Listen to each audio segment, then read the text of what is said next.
Hello everyone, I am Damayanti. Welcome to my YouTube channel. एवं मु आलोचना करी +3 6 सेमिस्टर हिस्ट्री ऑनर्स त्रयोदश पत्र यूनिट 4। पूर्व वीडियो मु यूनिट 3 पर्यंत आलोचना करी। ऑलरेडी मु फर्स्ट सेमिस्टर ठारू 5 सेमिस्टर पर्यंत ओडिया ऑनर्स एवं हिस्ट्री ऑनर्स आलोचना करी सारी। एवं मु 6 सेमिस्टर आलोचना करुछि। एजुकेशन ऑनर्स मध्य 5 एवं 6 सेमिस्टर आलोचना करी। क्वेश्चन नंबर 1, डैश मसीहारे लॉर्ड कर्जन बंग प्रदेश विभाजन करथिले 1905। डैश मसीहारे मुस्लिम लीग गठित होइतिला 1906। डैश मसीहारे भारत शासन आईन मल्ले मिंटो शासन संस्थार नाम परिचित 1909।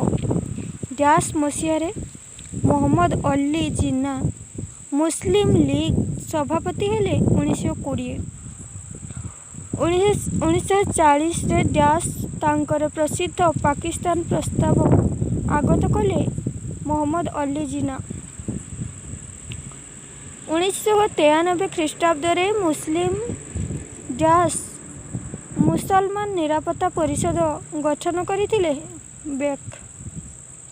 मुस्लिम लीग गठन समय रे डैश भारतर बड़लाट थिले लॉर्ड मिंटो। ख्वाजा सालिमुल्ला डैश संगठन सह संपृक्त थिले मुस्लिम लीग।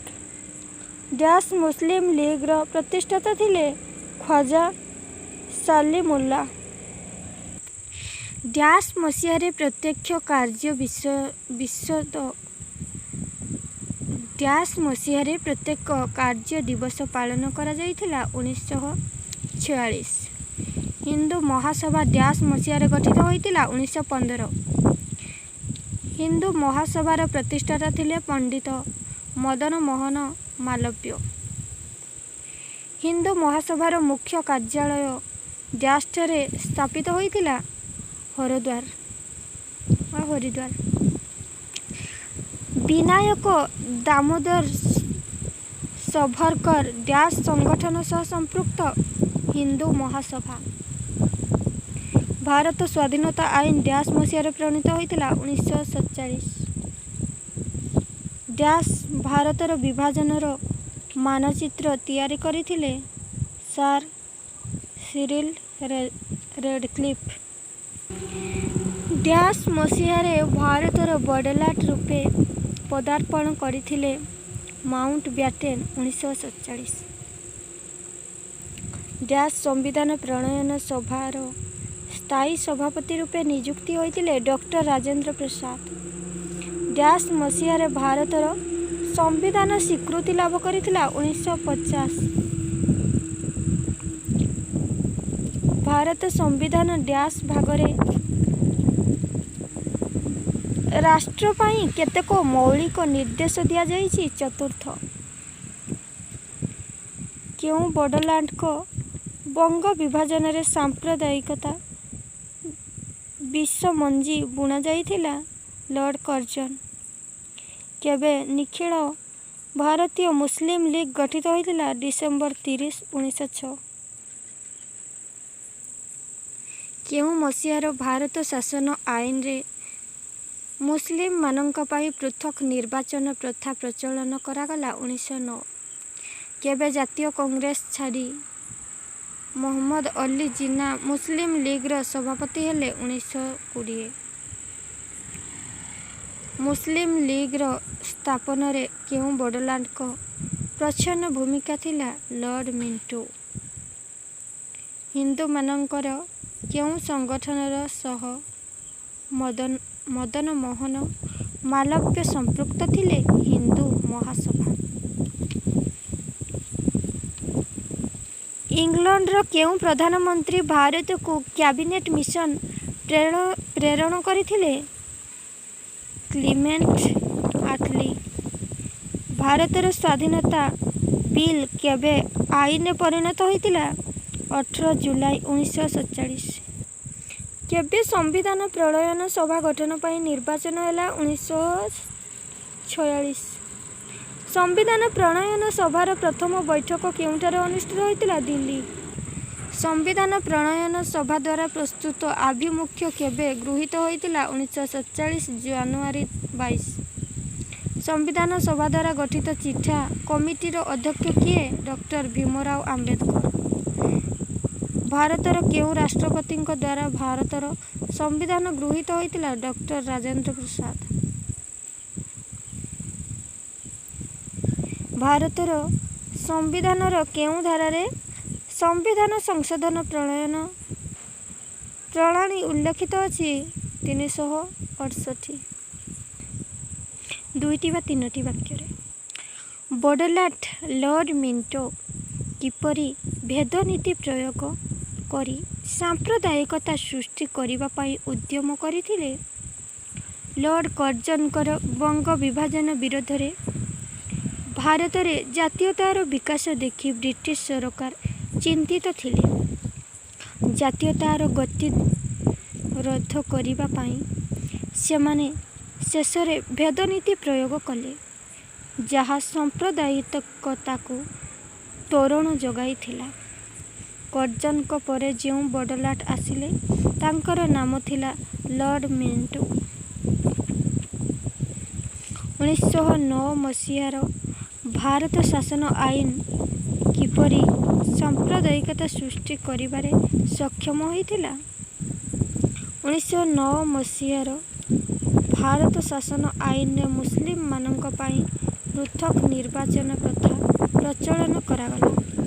लोक प्रतिनिधि मानक निर्वाचित करिबा पाई सांप्रदायिक निर्वाचन प्रथा बा पृथक निर्वाचन प्रथा नामक नियम आईन मध्य स्थान पाइला। ताहा द्वारा हिंदू और मुसलमान मानक राजनीति क्षेत्र में पृथक कर दिगला। इंग्रज माने पृथक निर्वाचन प्रथा प्रचलन करी राजनीति मध्य सांप्रदायिकता भर्ती कराई देले। क्वेश्चन नंबर 3, मोहम्मद अली जिन्ना काहींकि तांकर प्रसिद्ध पाकिस्तान प्रस्ताव आगत करथिले? 1940 मसीह मोहम्मद अली जिन्ना तांकर प्रसिद्ध पाकिस्तान प्रस्ताव आगत कले। लाहौर ठारे मुस्लिम लीग अधिवेशन रे जिन्ना घोषणा कले जे हिंदू और मुसलमान हेउचंती दुईटी पृथक जाति। दुहिंकर सभ्यता संस्कृति धर्म सामाजिक रीतिनीति भाषा परंपरा और इतिहास प्रभृति पृथक।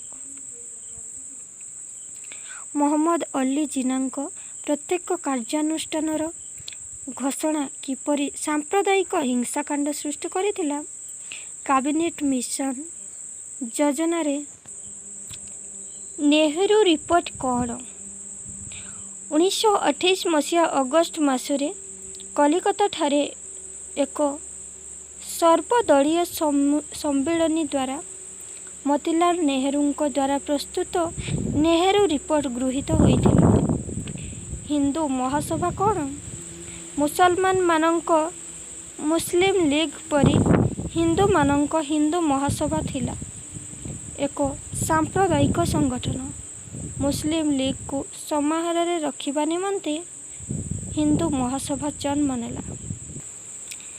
हिंदू महासभार बेलगांव अधिवेशन रे केउं दुईटी गुरुत्वपूर्ण प्रस्ताव अणा जाइथिला?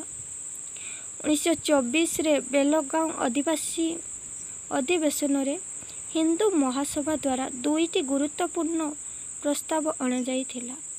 प्रथम प्रस्ताव रे हिंदू मानकर सामाजिक और धर्मीय जीवन रे उन्नति विधान कराजिवो।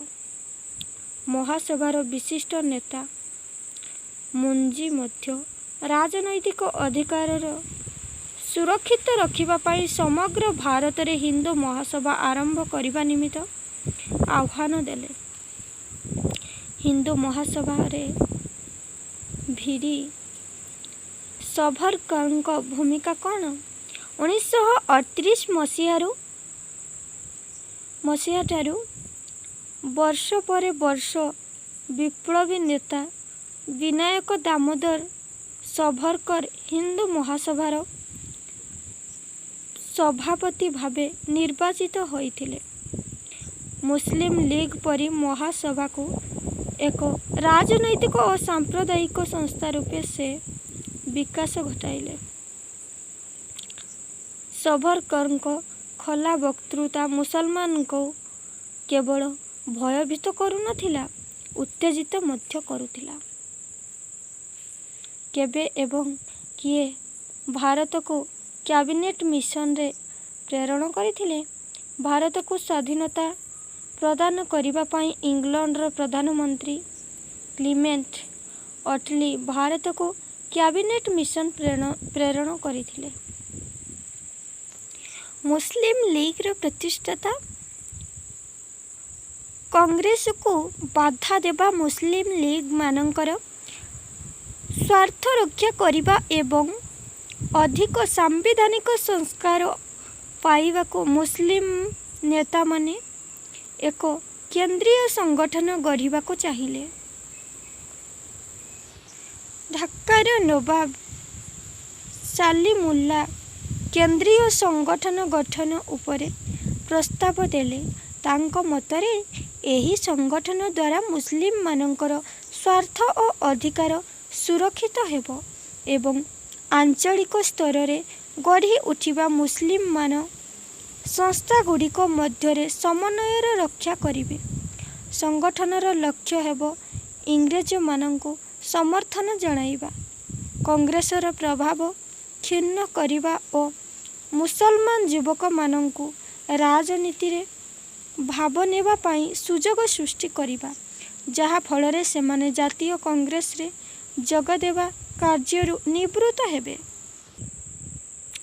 କେତେଜଣ ସମ୍ଭ୍ରାନ୍ତ ବଂଶୀୟ ମୁସଲମାନ ନିଜର ଏକ ସଭା ଆହ୍ୱାନ କରି 1906 ଡିସେମ୍ବର 30 ତାରିଖ ଦିନ ଢାକାଠାରେ ଏକ ସ୍ୱତନ୍ତ୍ର ରାଜନୈତିକ ସଂସ୍ଥା ଗଠନ କରିଥିଲେ। ଏହା ନିଖିଳ ଭାରତ ମୁସଲିମ ଲିଗ୍ ନାମରେ ଅଭିହିତ ହୋଇଥିଲା। ନେହେରୁ ରିପୋର୍ଟ 1928 ମସିହା ଅଗଷ୍ଟ ମାସରେ କଲିକତାଠାରେ ଏକ ସର୍ବଦଳୀୟ ସମ୍ମିଳନୀ ଦ୍ୱାରା ମୋତିଲାଲ ନେହେରୁଙ୍କ ଦ୍ୱାରା ପ୍ରସ୍ତୁତ ନେହେରୁ ରିପୋର୍ଟ ଗୃହୀତ ହେଲା। ମୋତିଲାଲ ନେହେରୁ ମତ ପ୍ରକାଶ କରି ରୋକଠୋକ ଭାବେ ସାମ୍ପ୍ରଦାୟିକ ଦାବିଗୁଡ଼ିକୁ ଅଗ୍ରାହ୍ୟ କଲେ। ତେଣୁ ମହମ୍ମଦ ଅଲି ଜିନା ଭଗ୍ନ ହୃଦୟରେ କଲିକତା ସମ୍ମିଳନୀ ବର୍ଜନ କଲେ ଏବଂ ଘୋଷଣା କଲେ ଯେ ଏହାଦ୍ୱାରା ବିଭାଜନ ପ୍ରକ୍ରିୟା ଆରମ୍ଭ ହେବ। 1929 ମାର୍ଚ୍ଚ 28ରେ ଦିଲ୍ଲୀଠାରେ ଜିନ୍ନା ଲିଗ୍ର ଏକ ବୈଠକ ଡାକି ନେହେରୁ ରିପୋର୍ଟକୁ ଅଗ୍ରାହ୍ୟ କଲେ। ଏହା ଥିଲା ଜିନ୍ନାଙ୍କର ଏକ ଐତିହାସିକ ବିଜୟ। ନେକ୍ସଟ, ମଲ୍ଲେ ମିଣ୍ଟୋ ଶାସନ ସଂସ୍କାର। ମୁସଲିମ ଲିଗ୍ ପ୍ରତିଷ୍ଠା ହେବା ସମୟରୁ ଭାରତୀୟ ରାଜନୀତିରେ ସାମ୍ପ୍ରଦାୟିକ ଭେଦଭାବ ବଢ଼ି ଚାଲିଲା। ବ୍ରିଟିଶ ସରକାର ସେହି ଭେଦଭାବକୁ ସାମ୍ବିଧାନିକ କ୍ଷେତ୍ରରେ ସ୍ଥାୟୀ ରୂପେ ଦେଇଥିଲେ। 1909 ମସିହାର ଭାରତ ଶାସନ ଆଇନରେ ମୁସଲିମମାନଙ୍କର ପାଇଁ ପୃଥକ ନିର୍ବାଚନ ପ୍ରଥା ପ୍ରଚଳନ କରାଗଲା। ତଦ୍ୱାରା ନିର୍ବାଚକମାନଙ୍କର ହିନ୍ଦୁ ଓ ମୁସଲମାନମାନେ ପୃଥକ ପୃଥକ ଭାବରେ ଭୋଟ ଦେବେ ବୋଲି ଠିକ୍ ହେଲା। ଲୋକପ୍ରତିନିଧିମାନଙ୍କୁ ନିର୍ବାଚିତ କରିବା ପାଇଁ ସାମ୍ପ୍ରଦାୟିକ ନିର୍ବାଚନ ପ୍ରଥା ବା ପୃଥକ ନିର୍ବାଚନ ପ୍ରଥା ନାମକ ନିୟମ ଆଇନ ମଧ୍ୟରେ ସ୍ଥାନ ପାଇଲା। ତାହାଦ୍ୱାରା ହିନ୍ଦୁ ଓ ମୁସଲମାନମାନଙ୍କର ରାଜନୀତି କ୍ଷେତ୍ରରେ ପୃଥକ କରି ଦିଆଗଲା। ଇଂରେଜମାନେ ପୃଥକ ନିର୍ବାଚନ ପ୍ରଥା ପ୍ରଚଳନ କରି ରାଜନୀତି ମଧ୍ୟରେ ସାମ୍ପ୍ରଦାୟିକତା ଭର୍ତ୍ତି କରିଦେଲେ। ନେକ୍ସଟ, ହିନ୍ଦୁ ମହାସଭାର ଗଠନ। ମୁସଲମାନମାନଙ୍କର ମୁସଲିମ ଲିଗ୍ ପରି ହିନ୍ଦୁମାନଙ୍କର ହିନ୍ଦୁ ମହାସଭା ଥିଲା ଏକ ସାମ୍ପ୍ରଦାୟିକ ସଂଗଠନ। ମୁସଲିମ ଲିଗ୍କୁ ସମାରୋହରେ ରଖିବା ନିମିତ୍ତ ହିନ୍ଦୁ ମହାସଭା ଜନ୍ମ ନେଲା। ହିନ୍ଦୁ ମୁସଲମାନଙ୍କୁ ଏକତ୍ର ରଖିବା ପାଇଁ 1911 ଜାନୁଆରୀ 1 ତାରିଖରେ ଆଲାହାବାଦଠାରେ 60 ଜଣ ହିନ୍ଦୁ ଓ 40 ଜଣ ମୁସଲମାନ ମାନଙ୍କ ନେଇ ଏକ ସମ୍ମିଳନୀ ଆହ୍ୱାନ କରାଗଲା। ଏହି ସମ୍ମିଳନୀରେ ମୁସଲମାନ ମାନଙ୍କୁ ସନ୍ତୁଷ୍ଟ କରିବାକୁ କଂଗ୍ରେସ ନୀତି ଗ୍ରହଣ କଲା, ମାତ୍ର ସେମାନଙ୍କୁ ପକ୍ଷଭୁକ୍ତ କରିବା ପାଇଁ କଂଗ୍ରେସ ଅକୃତକାର୍ଯ୍ୟ ହେଲା। ନୈଷ୍ଠିକ ଓ ଚିନ୍ତାଶୀଳ ହିନ୍ଦୁମାନେ କଂଗ୍ରେସର ଏପରି ମନୋଭାବ ଲକ୍ଷ୍ୟ କରି ବିଚଳିତ ହେଲେ ଏବଂ ହିନ୍ଦୁ ମହାସଭା ଗଠନ କରିବା ଖୁବ୍ ଜରୁରୀ ମନେ କଲେ। ପଣ୍ଡିତ ମଦନ ମୋହନ ମାଲବ୍ୟଙ୍କ ଉଦ୍ଦେଶ୍ୟ କ୍ରମେ 1915 ମସିହାରେ ହିନ୍ଦୁ ମହାସଭା ଗଠିତ ହେଲା। ନେକ୍ସଟ, ହିନ୍ଦୁ ମହାସଭାରେ ପଣ୍ଡିତ ମଦନ ମୋହନ ମାଲ୍ୟଙ୍କ ଭୂମିକା। ପଣ୍ଡିତ ମଦନ ମୋହନ ମାଲ୍ୟ ଥିଲେ ହିନ୍ଦୁ ମହାସଭାର ଜଣେ ଶ୍ରେଷ୍ଠ ପ୍ରତିନିଧି ଓ ମୁଖପାତ୍ର। ବାଲ୍ୟ ବିବାହ, ଅସ୍ପୃଶ୍ୟତା, ଜାତି ଜାତି ମଧ୍ୟରେ ଦେଶ ପରି ସାମାଜିକ କଳଙ୍କର ବିଲୋପ ବିଷୟରେ ମାଲବ୍ୟ ସୂଚନା ଦେଇଥିଲେ। ହିନ୍ଦୁ ମହାସଭା ବେଲଗାଁର ସ୍ୱତନ୍ତ୍ର ଅଧିବେଶନ। ସେ ସଭାପତି ଭାବରେ ସେ ଅଭିଭାଷଣ ଦେଇ କହିଲେ, କେତେକ ଭାବିଲେ ଯେ ଏକ ସାମ୍ପ୍ରଦାୟିକ ଅନୁଷ୍ଠାନ ଭାବରେ ହିନ୍ଦୁ ମହାସଭା ସମ୍ଭବତଃ ଜାତୀୟ ଅନୁଷ୍ଠାନ କଂଗ୍ରେସକୁ ବିରୋଧ କରିବ। ଯଦି କୌଣସି ହିନ୍ଦୁ କଂଗ୍ରେସକୁ ବିରୋଧ କରିବ, ଏହା ହେବ ଖୁବ୍ ଲଜ୍ଜାକର। କଂଗ୍ରେସକୁ ସଂଯୋଗ ଓ ଶକ୍ତିଶାଳୀ କରିବା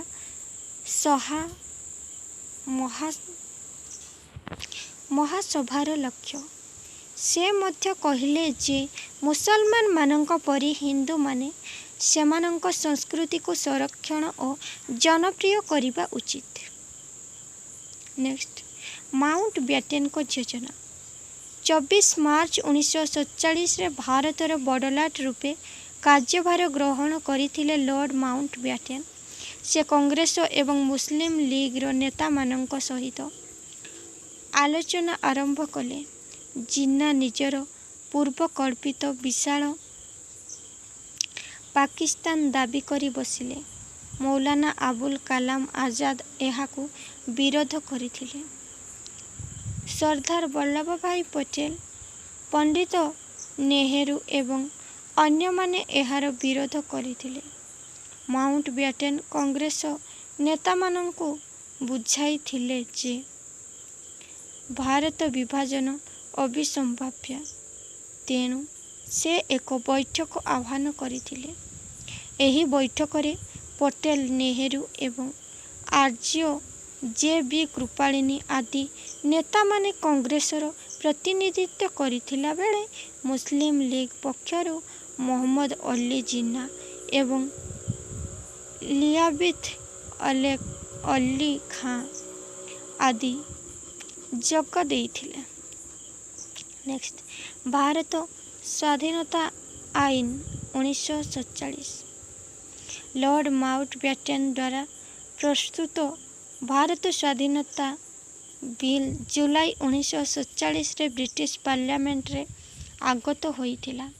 ଏହି ପାର୍ଲିଆମେଣ୍ଟର ଅନୁମୋଦନ ଲାଭ କରି ଜୁଲାଇ 1947ରେ ଭାରତ ଶାସନ ଆଇନରେ ପରିଣତ ହେଲା।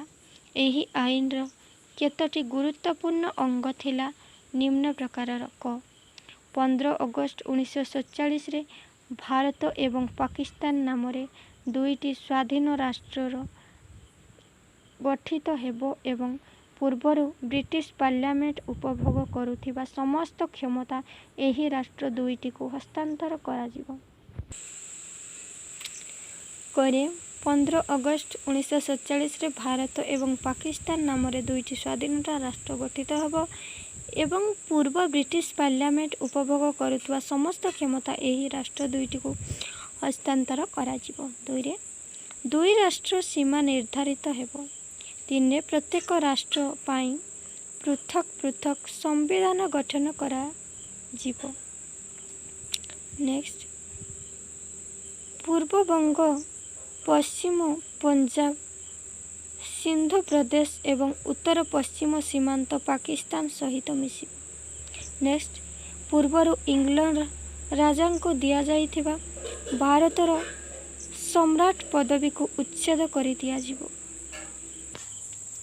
ଭାରତ ସମ୍ବିଧାନ ପ୍ରଣୟନରେ କ୍ୟାବିନେଟ୍ ମିଶନର ଭୂମିକା। ଇଂଲଣ୍ଡର ନିର୍ବାଚନରେ ଜାଠ ଦଳକୁ ପରାସ୍ତ କରି ଅଟଲିଙ୍କ ନେତୃତ୍ୱରେ ଶ୍ରମିକ ଦଳ କ୍ଷମତାକୁ ଆସିବାରୁ ଭାରତ ସମସ୍ୟା ସମାହିତ ହେବାର ଆଶା ଉଜ୍ଜ୍ୱଳ ହେଲା। 1946 ମସିହା ମାର୍ଚ୍ଚ ମାସରେ ଇଂଲଣ୍ଡ ମନ୍ତ୍ରିମଣ୍ଡଳ 3 ଜଣ ମନ୍ତ୍ରୀ sir Stafford Cripps, Lord Pethick Lawrence ଓ ଏ.ଭି. ଆଲେକଜାଣ୍ଡାର ଭାରତର ସମସ୍ୟା ଅନୁଧ୍ୟାନ କରିବାକୁ ଆସିଲେ। ଏହାକୁ କ୍ୟାବିନେଟ୍ ମିଶନ କୁହାଯାଏ। ଏହି ମିଶନ ପ୍ରସ୍ତାବ ଗୁଡ଼ିକ ହେଲା: 1. ଭାରତ ନିଜର ସମ୍ବିଧାନ ପ୍ରଣୟନ କରିବ। 2. ବ୍ରିଟିଶ ଶାସନାଧୀନ ଭାରତ ଓ ଦେଶୀୟ ରାଜ୍ୟଗୁଡ଼ିକୁ ନେଇ ଭାରତୀୟ ରାଷ୍ଟ୍ର ସଂଘ ଗଠିତ ହେବ। ନେକ୍ସଟ, ସମ୍ବିଧାନ ପ୍ରଣୟନ ଓ ସ୍ୱାଧୀନତା ପ୍ରାପ୍ତି ପୂର୍ବରୁ ଭାରତୀୟମାନଙ୍କ ଦ୍ୱାରା ଏକ ମଧ୍ୟବର୍ତ୍ତୀକାଳୀନ ସରକାର ପ୍ରତିଷ୍ଠିତ ହେବ। କ୍ୟାବିନେଟ୍ ମିଶନର ପ୍ରସ୍ତାବ ଅନୁସାରେ 1946 ମସିହା ଜୁଲାଇ ମାସରେ ସମ୍ବିଧାନ ପ୍ରଣୟନ ସଭା ଗଠନ ପାଇଁ ନିର୍ବାଚନ ଅନୁଷ୍ଠିତ ହେଲା ଓ ଅଗଷ୍ଟ 14 ତାରିଖ ଦିନ ବଡ଼ଲାଟ ୱେବ୍ଲ ଏକ ମଧ୍ୟବର୍ତ୍ତୀକାଳୀନ ସରକାର ଗଠନ ପାଇଁ ପଣ୍ଡିତ ଜବାହରଲାଲ ନେହେରୁଙ୍କୁ ଆମନ୍ତ୍ରଣ କରିଥିଲେ। ସମ୍ବିଧାନ ପ୍ରଣୟନ ସଭା ଇଂଲଣ୍ଡର ପ୍ରଧାନମନ୍ତ୍ରୀ ଅଟଲିଙ୍କ ଦ୍ୱାରା ପ୍ରେରିତ କ୍ୟାବିନେଟ୍ ମିଶନ ଭାରତୀୟ ସମ୍ବିଧାନ ଗଠନ ପ୍ରକ୍ରିୟାକୁ ତ୍ୱରାନ୍ୱିତ କରିଥିଲା। 1946 ମସିହା ଫେବୃଆରୀ ମାସରେ କ୍ୟାବିନେଟ୍ ମିଶନ ଯେଉଁ ପ୍ରସ୍ତାବ ଦେଲା, ସେହି ଅନୁସାରେ ସମ୍ବିଧାନ ପ୍ରଣୟନ ସଭା ଗଠିତ ହେବାର ସ୍ଥିର କରାଗଲା। ନିର୍ବାଚନ ମାଧ୍ୟମରେ ସମ୍ବିଧାନ ପ୍ରଣୟନ ସଭା ଗଠିତ ହେବାକୁ କ୍ୟାବିନେଟ୍ ମିଶନ ପ୍ରସ୍ତାବ ଦେଇଥିଲେ। ସମ୍ବିଧାନ ପ୍ରଣୟନ ସଭାର ମୋଟ ସଭ୍ୟ ସଂଖ୍ୟା 389 ହେବ ବୋଲି ସ୍ଥିର ହେଲା। ସମ୍ବିଧାନ ପ୍ରଣୟନ ସଭାର ସଭ୍ୟ ନିର୍ବାଚନ ପାଇଁ ଆନୁପାତିକ ପ୍ରତିନିଧିତ୍ୱ ବ୍ୟବସ୍ଥା ଗ୍ରହଣ କରାଯାଇଥିଲା। ନେକ୍ସଟ, ସମ୍ବିଧାନ ପ୍ରଣୟନ ସଭାର କାର୍ଯ୍ୟ। ସମ୍ବିଧାନ ପ୍ରଣୟନ ସଭା ପାଇଁ ଅନୁଷ୍ଠିତ ନିର୍ବାଚନ ପରେ ଏହାର ପ୍ରଥମ ବୈଠକ 1947 ମସିହା ଡିସେମ୍ବର 9 ତାରିଖରେ ଆରମ୍ଭ ହେଲା। ଡକ୍ଟର ରାଜେନ୍ଦ୍ର ପ୍ରସାଦ ସମ୍ବିଧାନ ପ୍ରଣୟନ ସଭାର ସ୍ଥାୟୀ ସଭାପତି ଓ ଡକ୍ଟର ହରେନ୍ଦ୍ର ପ୍ରସାଦ ମୁଖାର୍ଜୀ ଉପସଭାପତି ରୂପେ ନିର୍ବାଚିତ ହେଲେ। ଏହି ସଭା ଉପରେ 2ଗୋଟି କାର୍ଯ୍ୟ ମୁଖ୍ୟ ନ୍ୟସ୍ତ କରାଯାଇଥିଲା। କରେ ଭାରତ ପାଇଁ ଏକ ସମ୍ବିଧାନ ପ୍ରଣୟନ, ଖରେ ନୂତନ ସମ୍ବିଧାନ ପାର୍ଲାମେଣ୍ଟ ଗଠିତ ହେବା ପର୍ଯ୍ୟନ୍ତ ଅସ୍ଥାୟୀ ପାର୍ଲାମେଣ୍ଟ ଭାବେ କାର୍ଯ୍ୟ ସମ୍ପାଦନ। ମାଉଣ୍ଟ ବ୍ୟାଟେନଙ୍କ ଯୋଜନା ଅନୁସାରେ ପ୍ରଣୀତ ଭାରତ ସ୍ୱାଧୀନତା ଆଇନ ଭାରତକୁ ବିଭାଜନ କରି ଭାରତ ଓ ପାକିସ୍ତାନ ନାମକ 2ଟି ରାଷ୍ଟ୍ର ଗଠନ କରିବାକୁ ଏହି ସମ୍ବିଧାନ ପ୍ରଣୟନ ସଭା କେବଳ ଭାରତ ପାଇଁ କାର୍ଯ୍ୟ କଲା। ନେକ୍ସଟ, ଭାରତର ସମ୍ବିଧାନ ପ୍ରସ୍ତୁତି ପାଇଁ ଚିଠା କମିଟି। ଭାରତ ପାଇଁ ଏକ ଚିଠା ସମ୍ବିଧାନ ପ୍ରସ୍ତୁତ କରିବା ଦାୟିତ୍ୱ ଏକ ଚିଠା କମିଟିକୁ ଦିଆଯାଇଥିଲା।